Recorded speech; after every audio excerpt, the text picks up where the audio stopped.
बहनों, सखियों, प्यारी देवी स्वरूपणियों, मैं हूँ आपकी अपनी छोटी बहन तनु। सावन का महीना आरंभ हो चुका था।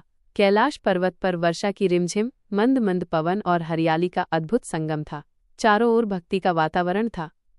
माता पार्वती, बाल गणेश और कार्तिकेय कैलाश पर बैठे वार्ता कर रहे थे कि तभी कार्तिकेय जी ने माता पार्वती से कहा, माता, सावन के महीने में सब लोग पिताजी की इतनी पूजा आराधना व्रत आदि क्यों करते हैं? बेटा, सावन का महीना महादेव को प्रिय है। इस महीने में सभी लोग उन्हें अपनी भक्ति के रस से स्नान कराते हैं और प्रभु उनकी भक्ति की परीक्षा भी लेते हैं। अरे माँ, तो हम दोनों मिलकर इस सावन के महीने में पिताजी की विशेष पूजा करके उन्हें प्रसन्न करेंगे। फिर देखते हैं दोनों में से किसकी भक्ति से पिताजी प्रसन्न होते हैं। इस प्रतियोगिता का सोचकर गणेश और कार्तिकेय दोनों ही उत्साहित हो उठे। उनके मन में ये प्रश्न भी उठा, माइनस कौन बड़ा शिव भक्त है? तो यहाँ से शुरू होती है भक्ति की पवित्र प्रतिस्पर्धा। पिताजी को ध्यान लगाना प्रिय है, इसलिए मैं पहाड़ों और जंगलों में जाकर कठिन तप करूंगा, ध्यान लगाऊंगा। यह सुनकर गणेश कुछ सोचने लगे और फिर मुस्कुरा के बोले, मैं घर पर रहकर सेवा और प्रेम से पिताजी की पूजा करूंगा, क्योंकि भक्ति में भाव मुख्य होता है, स्थान नहीं। ये सुनते ही माता पार्वती मुस्कुरा दी और भोलेनाथ को जाके सारी बात बता दी। तब भोलेनाथ ने निश्चय किया, अब वो स्वयं दोनों की परीक्षा लेंगे। कार्तिकेय ने अपनी कठोर साधना प्रारंभ करी। वो पर्वतों पर चले गए।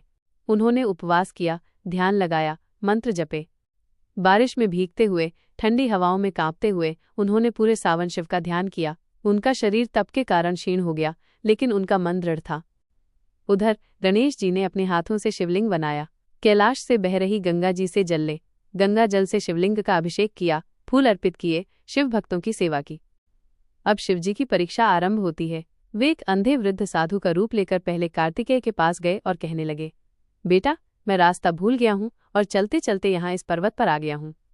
बहुत भूखा भी हूँ। क्या तुम मेरी मदद करोगे? मैं अभी तपस्या में लीन हूँ।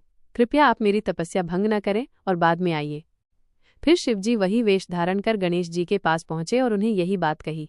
तब गणेश जी तुरंत अपनी पूजा छोड़ के खड़े हो गए। उन्हें बैठाया, जल पिलाया, खाना खिलाया और खुद उन्हें उनकी मंजिल तक ले गए। वृद्ध साधु ने मुस्कुराकर कहा, बेटा, भोलेनाथ तुम्हारा भला करे, आज वो तुमसे बहुत प्रसन्न होंगे। इसके बाद शिवजी ने कार्तिकेय और गणेश जी को अपने पास कैलाश पर्वत पर बुलाया। दोनों ने अपने पिता के चरणों में प्रणाम किया। शिवजी बोले, कार्तिकेय, तुम्हारा तप महान है। गणेश, तुम्हारी सेवा अनुपम है। भक्ति में न तप बड़ा होता है, न पूजा, बल्कि भाव, करुणा और समर्पण ही सच्ची भक्ति है। ऐसा कह के शिवजी ने दोनों पुत्रों को गले से लगा लिया। भक्तों, अगर आपको ये प्राचीन जानकारी चैनल के माध्यम से प्राचीन जानकारी अच्छी लगी हो तो वीडियो को लाइक कर दीजिए और कमेंट बॉक्स में सबसे दिल से हर हर महादेव लिख दीजिए। धन्यवाद।